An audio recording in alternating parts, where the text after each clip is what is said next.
Ele não blasfemou. Ele não desafiou Deus. Ele não fez nada que, à primeira vista, parecesse errado. Pelo contrário, ele só tentou ajudar. Mas em poucos segundos, um homem caiu morto diante de todos por tocar na coisa mais sagrada de Israel. Essa é uma das histórias mais chocantes da Bíblia. E também uma das mais mal compreendidas. Hoje, você vai entender por que Uzá morreu, o que realmente estava por trás daquele ato, e o que essa história revela sobre reverência, obediência e o perigo de tratar o sagrado com descuido. A Arca da Aliança não era um objeto qualquer. Ela representava a própria presença manifesta de Deus no meio do povo de Israel.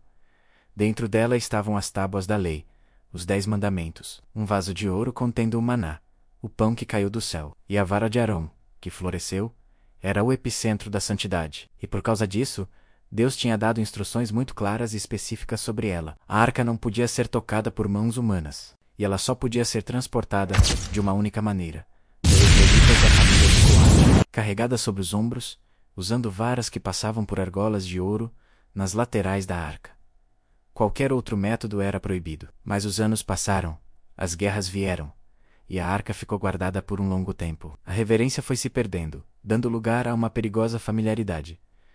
Israel começou a tratar o sagrado como se fosse algo comum. E é aí que entra o rei Davi, com o coração cheio de um desejo sincero.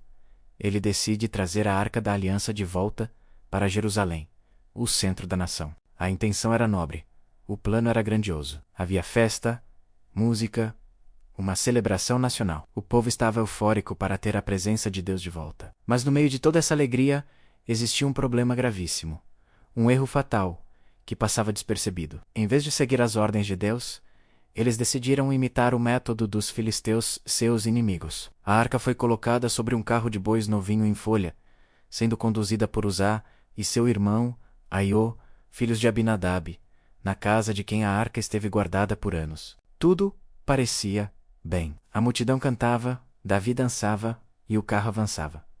Tudo parecia sob controle, até que o inesperado aconteceu. Em um determinado ponto do caminho, os bois que puxavam o carro tropeçaram. O carro balançou violentamente e a Arca da Aliança inclinou-se, quase caindo no chão. Num reflexo, num instinto de proteção, Uzá estendeu a mão e tocou na arca para segurá-la. Ele agiu para impedir que o sagrado caísse na poeira. E o que aconteceu em seguida chocou a todos. Em uma fração de segundos, a Bíblia nos conta: a ira do Senhor se acendeu contra Uzá, e Deus o feriu ali por seu ato de irreverência. E ele morreu ao lado da arca de Deus. A música parou. A festa acabou. O silêncio tomou conta do lugar. Um homem estava morto. Um homem que, aos olhos de todos, só tentou fazer o bem. A reação de Davi foi imediata e intensa. Primeiro ele ficou indignado, talvez até frustrado com Deus. Depois, essa indignação se transformou em medo, um medo profundo e paralisante. Ele pensou: como posso levar a arca do Senhor para a minha cidade?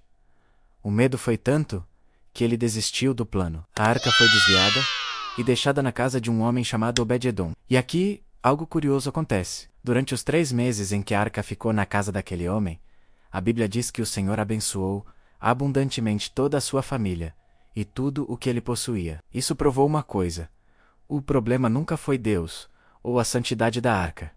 A presença de Deus continuava sendo fonte de bênção. O problema era a forma como eles estavam se aproximando do sagrado. O problema era a desobediência. Então, o que realmente deu errado? Por que uma boa intenção resultou em morte? A morte de Uzá foi a consequência de uma série de erros. Primeiro, a arca estava sendo transportada da maneira errada, ignorando a ordem explícita de Deus. Segundo, pessoas não autorizadas, que não eram levitas coatitas, estavam conduzindo o processo. A ordem divina foi completamente ignorada, em nome da praticidade e da imitação de outras culturas. O sagrado foi tratado como algo comum. Uzá cresceu com a arca na casa de seu pai. Talvez, para ele, ela tivesse se tornado apenas um objeto antigo e valioso. Essa familiaridade sem reverência gera descuido espiritual. A mão de Uzá não foi o início do problema, foi o estopim. O verdadeiro erro foi a desobediência coletiva liderada por Davi. Deus não puniu a boa intenção, mas corrigiu a perigosa desobediência que estava se instalando no coração do seu povo. Depois de 3 meses, ao ouvir sobre as bênçãos na casa de Obed-edom, Davi finalmente entendeu. Ele não desistiu. ele aprendeu. Ele foi estudar a lei de Deus e reconheceu seu erro. Na segunda tentativa de trazer a arca, tudo foi diferente. Ele convocou os levitas e os sacerdotes. Eles se consagraram. A arca foi colocada sobre os ombros dos levitas, usando as varas, exatamente como Deus havia ordenado. A cada 6 passos, eles paravam para oferecer sacrifícios. Havia alegria, mas também havia temor. Havia celebração, mas também havia reverência. E desta vez, a arca entrou em Jerusalém com sucesso, em meio a uma festa de adoração genuína e obediência. Davi aprendeu que o caminho para a presença de Deus é pavimentado com obediência, não apenas com boas intenções. Mas essa história não é apenas sobre Uzá ou Davi. Ela fala diretamente conosco hoje. Quantas vezes, em nossas vidas, nós tentamos fazer coisas certas, mas do jeito errado? Quantas vezes temos boas intenções, mas ignoramos a obediência àquilo que Deus já nos revelou? Quantas vezes tratamos o sagrado menos a oração, a leitura da palavra, a comunhão menos com pressa, com descuido, como apenas mais uma tarefa na nossa lista? A história de Uzá nos lembra de uma verdade eterna. Deus continua sendo amor, mas Ele também continua sendo santo. E intimidade com Deus nunca jamais substitui a reverência. Ele nos convida para perto, mas nos chama para andarmos em santidade e obediência. Se essa história te fez refletir sobre como você tem se aproximado de Deus, comente aqui embaixo. Reverência importa. Sua participação é muito valiosa para nós. Não se esqueça de curtir este vídeo e se inscrever no canal para não perder nenhuma das próximas histórias bíblicas, que são tão curiosas e impressionantes quanto esta. Acredite, a próxima vai te surpreender ainda mais. Obrigado por assistir e até a próxima. E prepare-se, porque a próxima é ainda mais surpreendente. Obrigado por assistir e até a próxima.